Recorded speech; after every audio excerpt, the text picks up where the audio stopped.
Hey everybody, it's Norm from Testing.com. I'm here at New York Comic Con 2017, stopping by the Eaglemoss booth. Now, Ben, you are part of the team that helps bring Starships to collectors. I'm a huge Star Trek fan, and every time I stop by the Eaglemoss booth at like San Diego or New York, I see you guys have tons of Starships laid out, miniatures. How many do you have in the collection now? Well, we were just talking about it. We've got about 200 planned at the moment. By the time you take in all the extra ones like the specials and the new Discovery stuff, there are 150 in the regular collection, then there are extra bits and pieces. I don't think most Star Trek fans recognize that there are over 100, 150 different starships. You know about like different classes of ships, but you're talking about unique designs, not just repaints. Yeah, pretty much. I mean, there are a couple of things that are very similar. So we've got like a load of Miranda class stuff. So they are the same but different. But they're pretty much 150 different designs quite comfortably. There are something like 650, 700 unique ships. I mean, they're, most 450 of them are the same thing turned upside down and painted a different color. But there's easily 150 unique designs. So how do you and your team go through the process of choosing what ships? I assume the first 50 or so pretty easy, right? You go through the episodes, you find the ships, but do you work with CBS and the archivist to find these designs? I am the archivist. I've worked on Star Trek for years and years, and I know all the guys who worked on the show. I know where all the CG models are, all the original VFX models they used on the show. And that was kind of a big part of doing this for us, is that we would get the VFX model, and then we convert it, and then we literally make our tool based on that. So these are as accurate as it's possible to be. I mean, at the beginning, some of them do themselves. You're going to do the Enterprises. You're going to do Voyager and the Defiant. But what about which versions? Like back when TOS, there were no VFX models. I mean, when they remastered it, they had them. So do you look at lighting from a certain episode, a certain season, even the textures, which Aztecing you put on? Yeah, you get into very arcane things, where you might have, Defiant's a really good example, where the CG is quite different to the practical model. So I try to create a kind of an idealized, perfect Defiant that might combine bits of season 3 with bits of season 7. So they're not necessarily frozen in time at one moment. Yeah. Because they're meant to be the same, but sometimes they go back in and add more detail. Particularly Voyager, they added a load more detail as they went on the show. And they modified the ship quite a bunch, for specific episodes. It gives you an opportunity to do that as a variant. Yeah, we've done the armored Voyager, and we're looking at doing the warship Voyager, and actually an assimilated Voyager as well on the cards. So, yeah, I mean, I've watched all of Star Trek more than once, shall we say. So I've got a list in my head. And then once you get past 100, you have to start making the list on paper a bit more. But we work closely with CBS. I work closely with the VFX guys. I know I get requests. So Mike Okuda requested Captain Proton's rocket ship. Right. I'm like, okay, Mike, we could do that. Wow, things appeared in one episode in a holodeck. It's going to still make it in a realized form. I mean, fans would never have imagined that would be possible unless you were doing a 200-ship collector series run. Now, what about things that only appeared once in blueprints? Like a concept Enterprise E, like Turkey Legs Up or something.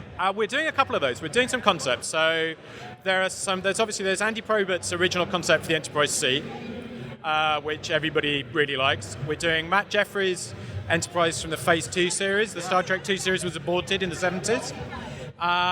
We're doing Rick Sternbach's original concept for Voyager.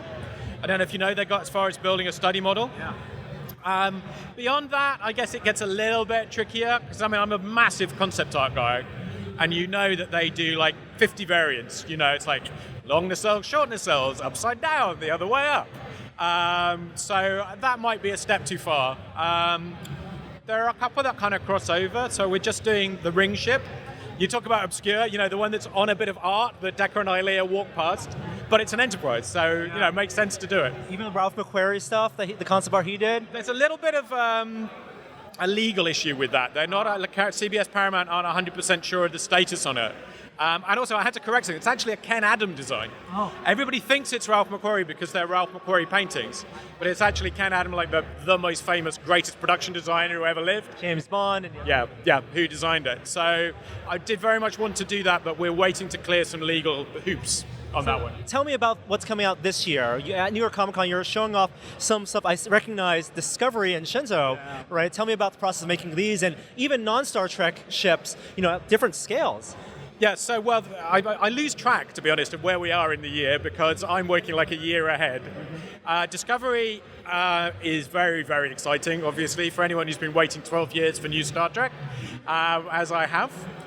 We're getting the models direct from Pixelmondo, who do the visual effects. We're actually literally getting them, like I get files that say, I get them on a Wednesday and you can see the date on them is the Tuesday. They could not be more helpful. They are amazingly helpful. And we're working through that. We've got them, they'll start in January next year. Shenzhou is the first one, and then Discovery. Then one of the other ships from the fleet at the beginning, and the new Klingon bird of prey, which is in the first episode or second episode, whether people know that's what it was. So that's really cool. And actually getting the stuff as they make it, which is like in the past, nobody bothered to archive it. It's just because I know the guys that I can go and get those original models.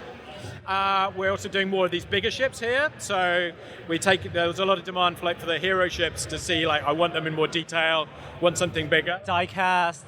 Yeah, they're all our models are die cast. I mean, the amount of metal varies according to the design, but they're all die cast. And then because anybody who loves Star Trek is quite likely to love Galactica, and it's basically made by the same people. And Ron Moore is a good man. I almost call him a friend. He's very, very helpful.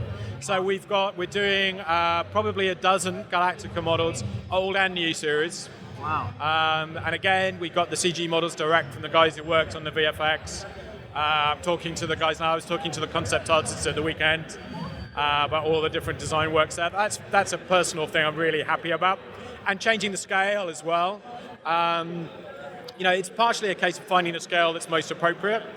So for the Discovery ones, if we did the Discovery at the size of our regular models, it would be so weeny. They would just be all nacelle and nothing else. Right. So going up in size really helps with some of those. But then with the Galactica, I think we thought we'd try something a bit different. There are fewer ships.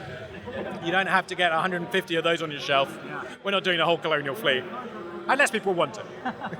That's amazing. I love that not only are you getting the original digital resources, but you have a whole new well of ships that Pixelmondo and the concept artist, production team for Discovery are putting in, and we've never seen, we're only a couple episodes in at this point, and we haven't really seen it from different angles, and so being able to see it in person is wonderful. Thank you so much, Ben, for chatting with me and geeking out about Star Trek ships. This is the right place to do it. It is. Thank you. Thank you. It's a pleasure to meet you.